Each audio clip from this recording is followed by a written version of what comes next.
बिस्मिल्लाहिर्रहमानिर्रहीम। अस्सलाम वालेकुम स्टूडेंट्स। एक्सरसाइज है 9.2 कैलकुलस की और आज हम करेंगे इसका क्वेश्चन नंबर 16। 11 से लेके आगे एक ही स्टेटमेंट थी हमारे पास। एक कर्व दी गई है पैरामीट्रिक फॉर्म में।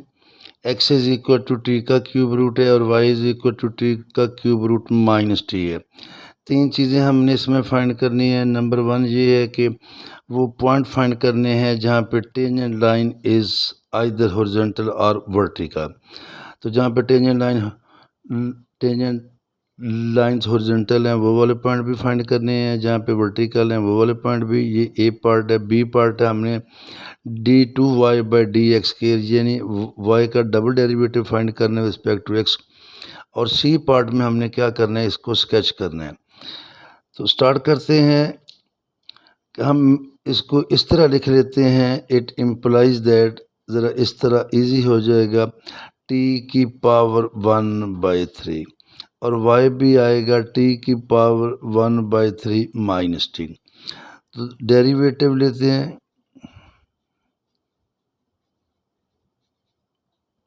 Differentiate both with respect to t आएगा dx/dt। जब इसका डेरिवेटिव लेंगे पावर पहले आएगी, t पावर से एक लेस करेंगे 1/3 माइनस 1 ये होता है -2/3। इसी तरह dy/dt ये भी आएगा 1/3 t की पावर -2/3 और t का डेरिवेटिव आ जाएगा 1।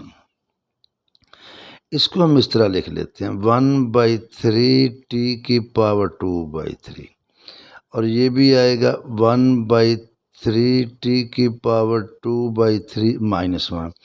चूँकि हमने dy/dx करना है तो फिर जब इसको इस पर डिवाइड करते हैं तो इसका एलसीएम भी ले लेते हैं। तो ये आएगा 3t की पावर 2/3 1 - 3t की पावर 2/3। अब हम लिखेंगे dy/dx। तो ये फिर आएगा हमारे पास dy/dt इंटू dt/dx। तो this is equal to dy/dt हमारे पास ये मौजूद है। ये मैं इसको नीचे ले जाता हूँ। ये है 1 - 3t की पावर 2/3 और डिवाइडेड बाई है 3t की पावर 2/3। इस सारे को हमने डिवाइड करना है किस पे, इस पे। तो ये आएगा 1/, चूँकि ये dt/dx है और वो dx/dt है तो इस सारे को हमने इस पे डिवाइड कर देना है। तो जब डिवाइड करेंगे तो ये आएगा 1/3 t की पावर 2/3। एलसीएम से एलसीएम ये कट जाएगा तो ये बचेगा 1 - 3t की पावर 2/3 dy/dx। अब आएगा फॉर हॉरिजॉन्टल टेंजेंट्स,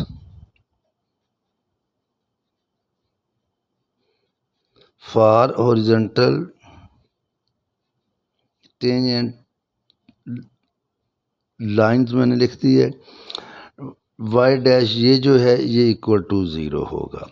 तो इसका मीनिंग है 1 - 3t की पावर 2/3 इज इक्वल टू 0। तो 3t की पावर 2/3 माइनस भी लिख देता हूँ, ये -1 आ जाएगा और t आ जाएगा 2/3 1/3। तो पहले तो ये करें, आप इसका क्यूब ले लें तो ये t² आएगा और इसका क्यूब ले लें तो 1/23 का क्यूब 27, तो ये 1/27 हो जाएगा। तो फिर t हमारे पास आया ±1/27 का अंडर रूट, जिसे हम ये भी लिख सकते हैं 27 के अंडर रूट को 3 × √3। अब जब t की ये वैल्यू होगी तो उस वक्त जो xy पॉइंट आएगा वहाँ पे हमारे जो हॉरिजॉन्टल जो हम वहाँ पे जो टेंजेंट लाइन है वो हॉरिजॉन्टल होंगी। तो अब लेते हैं हम now when t is equal to 1/27 under root, it implies that x की वैल्यू। अब देखें x हमारे पास था t की 1/3, y था t की 1/3 माइनस t। तो ये आएगा 1/27 अंडर रूट की पावर 1/3। अब ये अंडर रूट है, ये पावर 1/2 है, ये 1/3 है, इसको इकट्ठा कर लेते हैं। 1/20 इसकी पावर कर लेते हैं 1/6 और ये हो जाएगा 27 होता है 3 का क्यूब, पावर है 1 ये क्यूब है, तो ये हो जाएगा, ये 3 इस 6 को काट देगा, बचेगा 1/3 की पावर 1/2, जिसे हम लिखेंगे 1/3 अंडर रूट। इसी तरह जब आप y लेंगे तो y है ये 1/27 अंडर रूट की पावर 1/3 माइनस t है 1/27 अंडर। ये तो अभी हमने आपके सामने किया, ये तो आ जाएगा 1/√3 और 27 होता है 3 अंडर, ये अंडर√3 इंटू अंडर√3 इंटू अंडर√3, तो जो 2 दफ़ा अंडर√3 है वो अंडर3 आ जाएगा, ये वो 3 आ जाएगा, बाकी ये इस कैल्शियम आ गया 3 अंडर√3, ये कटे ये 3 आएगा और इधर बचेगा -1, तो ये आया 2/3 अंडर√3। तो एक पॉइंट तो हमारे पास आ गया ये। और नंबर 2 है व्हेन, इसको पॉइंट को बाद में लिखेंगे जब दूसरा फाइंड कर लेंगे, -1/27 अंडर रूट। तो दोबारा इसी तरह करेंगे, x है हमारे पास -1/27 अंडर रूट, इसकी पावर है 1/3, तो पावर आड है तो इसे फिर उसी तरह लिखेंगे, -1 पावर बाहर आ जाएगी 1/3, तो ये उसी तरह ये देखें, ये आ जाएगा हमारे पास -1/3 अंडर रूट, जिस तरह ऑलरेडी किया है। और इसी तरह जब y लेंगे तो वो भी आएगा -1/27 अंडर रूट, इसकी पावर 1/3 और -t है हमारे पास और -1/27 अंडर रूट माइनस। तो ये जो है ये एक स्टेप में और कर देता हूँ, जैसे मैंने अभी किया, 1/27 अंडर रूट की 1/3 है और ये हो जाएगा +1/27 अंडर रूट। तो ये फिर क्या आएगा, -1/√3 +1/3 अंडर√3, वही वाली चीज़ आएगी। इसमें ये पॉजिटिव आया, ये नेगेटिव, अब जो आया है साइन चेंज हो गया। इसका जब आप एलसीएम लेंगे और सॉल्व करेंगे तो ये आ जाएगा, वो पॉजिटिव आया था, ये negative. So tangent line is horizontal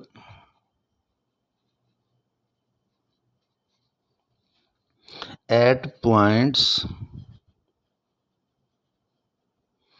अब पॉइंट आ गए हैं हमारे पास 2, एक है 1/√3 2/3 अंडर√3 और दूसरा है -1/√3 -2/3 अंडर√3। ये तो हुआ ए पार्ट हाफ के किन पॉइंट पे टेंजेंट लाइन हॉरिजॉन्टल है। अब हम लेते हैं for vertical, for vertical tangent line, उसमें होता है y dash is equal to infinity, और हमारे पास y डैश जो है वो किसके इक्वल आया है, वो आया है ये चीज़ 1, और जब मैं y डैश लिखता हूँ तो इसका मीनिंग है dy/dx। अब ये तो इन्फिनिटी के इक्वल नहीं है, ये उस वक्त इन्फिनिटी होता है जब इसके डिनोमिनेटर में क्या आ जाए 0, तो इसके नीचे कांस्टेंट है, but y dash is not equal to infinity, so there is no vertical tangent. अब थोड़ा सा मज़ीद आगे चलते हैं और वो करते हैं कि इसका डेरिवेटिव। अभी देखें हमने dy/dx ये फाइंड किया, तो मैं लिखता हूँ dy/dx, बी पार्ट है इसका dy/dx 1 माइनस 3 कार्बन टी की पावर 2/3 है। दोबारा चेक कर लेते हैं। 1 माइनस टी की 3 टी की पावर 2/3। तो जब इसका अगला डेरिवेटिव लेंगे नेक्स्ट, तो ये फिर आएगा हमारे पास, it implies that d2y/dx square, ये आएगा d/dx 1 माइनस 3t की पावर 2/3। 1 का डेरिवेटिव 0 आएगा, ये आएगा -3, पावर को नीचे लेके आएंगे, t पावर से 1 लेस करेंगे, 2/3 -1 इनटू आएगा dt/dx। चूँकि हम डेरिवेटिव x के लिहाज से ले रहे हैं, जहाँ जिस तरह हम वाई स्क्वायर का डेरिवेटिव लेते हैं ना x के लिहाज से, और वो आ जाता है 2y इंटू वाई का लेते हैं dy/dx, तो ये आएगा -2t की पावर -1/3। और dt/dx जो हमने ऑलरेडी फाइंड किया था वो था,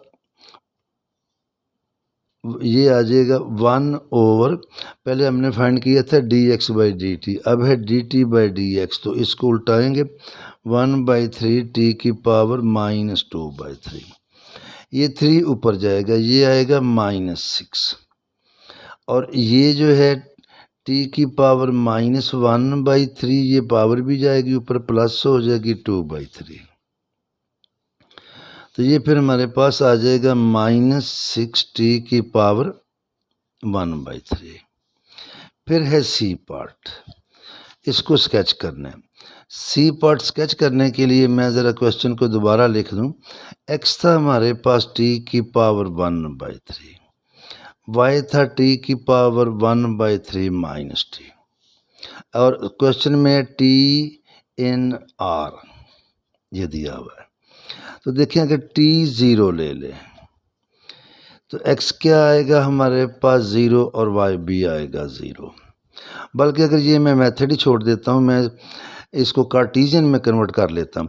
यहाँ पे गौर करें, t की 1/3 x है, यानी ये x है, और जब t का क्यूब लेंगे, जब इसका क्यूब लेंगे तो ये क्यूब से क्यूब उड़ जाएगा, ये t रह जाएगा, इधर x क्यूब आ जाएगा। x है t की पावर 1/3, दोनों साइड का क्यूब लेंगे, ये x क्यूब आएगा, ये t। तो ये फिर मैं काट देता हूँ, मैं दूसरा मेथड कर देता हूँ। तो इट इम्प्लाइज दैट y इधर आ जाएगा x, और इधर आ जाएगा x क्यूब।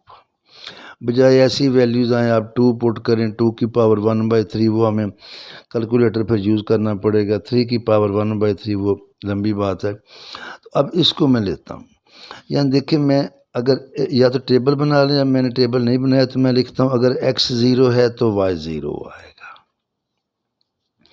x में ले रहा हूँ 1, तो y 1 - 1 का क्यूब फिर 0 आ रहा है। x में ले रहा हूँ -1, तो ये माइनस हो जाएगा, -1 का क्यूब -1, ये प्लस, ये फिर 0 आ रहा है। अब ये सारा जब 0 आ जाएगा तो ये तो x एक्सिस पे आ जाएगा, यानी कि ये सारा ग्राफ x एक्सिस पे आएगा। तो यहाँ क्या करना है, इसके बारे में भी अभी बाद में बात करते हैं। x2 ले लें तो y आएगा 2 - 2 का क्यूब 8, 2 - 8 क्या है -6, और साथ ही मैं ले रहा हूँ x को -2। जब -2 जो है ये लेना है तो ये माइनस हो जाएगा, ये प्लस हो जाएगा, और ये 6 आ जाएगा। अब मैं लेता हूँ x को 3 लूँगा, तो यहाँ पे देखें 3 - 3 का क्यूब 27, 3 - 27 क्या आएगा, -24, और जब मैं -3 लूँगा तो ये हो जाएगा -3, ये उसी तरह आएगा -27, नेगेटिव नेगेटिव ये प्लस हो के 27, तो y आ जाएगा 24। अब यहाँ पे ज़रा थोड़ा सा मैं रफली आपको समझा दूँ, ये समझाने के बाद असल ग्राफ अभी बाद में होगा। अब देखें 0 पे भी वैल्यू 0 है, ये जब x1 है फिर भी y 0 है, x -1 है फिर भी 0 है, ये 2 पे वैल्यू आ गई है, ये -6, और -2 पे आ गई +6। तो क्या करेंगे, इस ग्राफ को ऐसे ही लेके जाएंगे। ये तो स्ट्रेट लाइन है, इतना पोर्शन आ रहा है स्ट्रेट लाइन में, और ये स्ट्रेट लाइन की इक्वेशन ही नहीं है। तो क्या करेंगे फिर, यहाँ हमें फिर एक और चीज़ सोचना पड़ेगी, और वो क्या है, इनके बीच में कहीं ना कहीं कर्व ऊपर या नीचे को मूव कर रही है। अब मैं आता हूँ इसको, ये y है maximum and minimum value, y dash क्या आएगा 1 - 3x²। अब for extreme value y dash हमारे पास 0 होता है, तो ये आएगा 1 - 3x² 0। तो 3x² क्या आया 1, x² क्या आया 1/3। तो x आएगा ±1/3 अंडर रूट। और इसकी वैल्यू जब हम लेते हैं ना टेंजेंट ऑफ 30 डिग्री, तो वो भी यही आता है। तो ये वैल्यू में आई थिंक ये है 0.57, आगे पता नहीं 5 या 7 आता है। ये तो इसकी वैल्यू आ गई। अब जब ये पॉइंट लेंगे तो वहाँ पे फिर जो है y की वैल्यू आएगी मैक्सिमम और मिनिमम। तो इसके करीब करीब अगर मैं अब ये लेता हूँ, ये वैल्यू आ गई, इसे मैं अभी ऐसे लिखता हूँ। तो यहाँ पे देखें, जब y is equal to x, जब मैं लूँगा 1/√3, 1/√3 माइनस 1/√3 का क्यूब, तो ये आएगा 1/√3। और जब क्यूब लेंगे तो ये आएगा 3 दफ़ा √3 है 3/√3। और ये चीज़ आई थिंक पीछे आ भी चुकी है। 3/√3 आएगा 3 - 1, तो ये आएगा 2/3/√3। इसको अब मैं ज़रा किसी तरह सॉल्व करता हूँ देख के और मोबाइल से। तो जब आप इसको 2/√3 और जब आप इसको डिवाइड कर लेंगे, ये तो आ जाएगा 0.57। इसको हमने 2/3 से मल्टीप्लाई करना है, तो ये वैल्यू फिर हमारे पास आ रही है 0.385। अब देखें इसका रिजल्ट क्या निकला, इसको मैं दोबारा लिख देता हूँ। इट इम्प्लाइज दैट अगर x है 0.57 तो y आ रहा है 0.385, और अगर x है -0.57 तो y आएगा फिर -0.385। एक तो ये बात क्लियर हुई। एक पॉइंट मैं और इसके करीब करीब ले लेता हूँ कि वो भी ज़रा क्लियर हो जाए। अगर x में लेता हूँ ये 1/2 यानी कि 0.5, तो फिर y क्या आएगा, इधर आ जाए, ये आएगा y आएगा 1/2 माइनस 1/2 का क्यूब है 1/8। इसे डिवाइड करेंगे 8, 4 - 1 3/8। अगर 4/8 हो तो वो 0 पॉइंट होता है 5, और ये है 0.375। तो 0.375, तो देखें ये वैल्यू इससे कम है। अब यहाँ से जो पॉइंट आए हैं वो मैं आपको ज़रा रिपीट कर दूँ।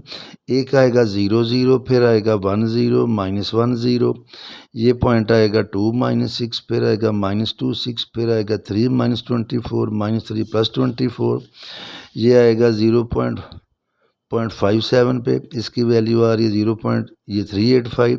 और जब ये माइनस लेंगे तो ये वैल्यू माइनस आ रही है, और जब x लेंगे 0.5 तो ये आ रहा है 0.375।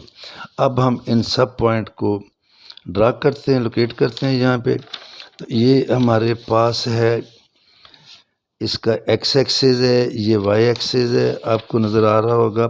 फर्स्ट ऑफ ऑल चूँकि मैं ज़रा थोड़ा सा क्लियर करने के लिए कोशिश करूँगा कि ये मैंने 1 ले लिया कि ज़रा ग्राफ ज़्यादा क्लियर हो जाए। इधर ये 2 आ जाएगा और ये 3 आ जाएगा। इतने डिस्टेंस पे मैं ये -1 ले रहा हूँ, ये आएगा -2 और इधर आ जाएगा -3। और ये पहले भी बात हो चुकी है कि जब आपने स्केल जो है इसके स्केल लेनी है तो एक्स एक्सिस की आप स्केल अलहदा ले सकते हैं, वाई एक्सिस की आप अलहदा ले सकते हैं।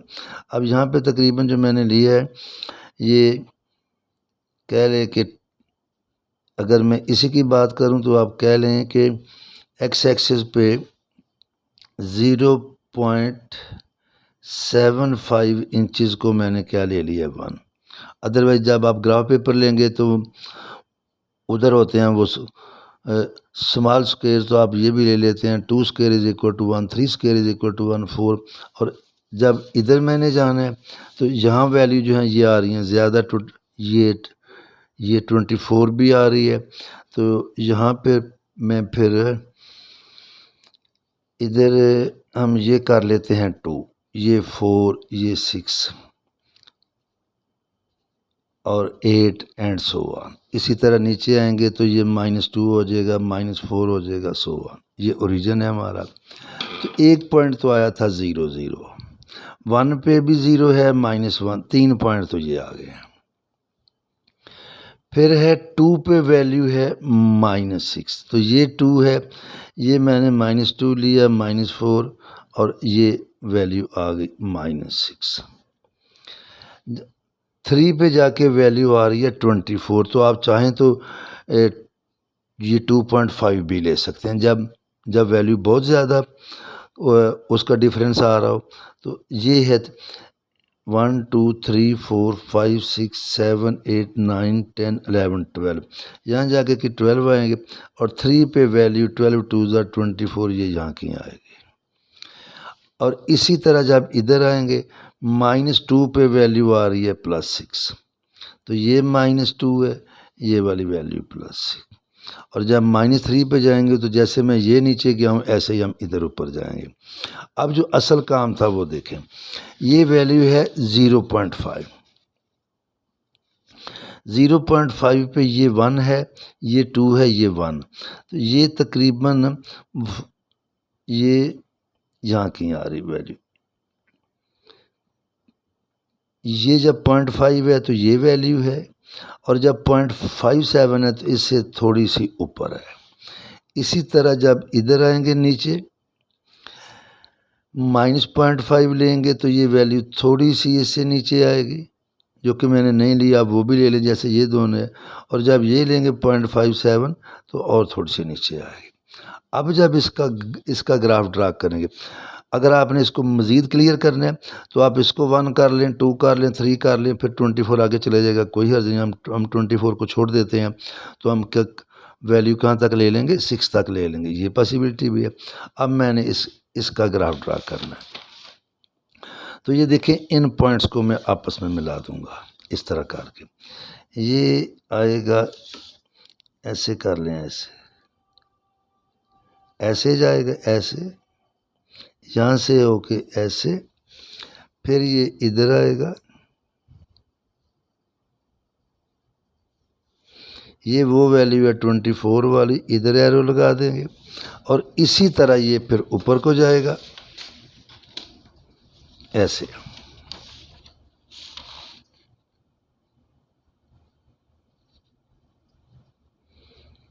बेंड होके हल्का हल्का थोड़ा सा ना, क्योंकि it is not a straight line.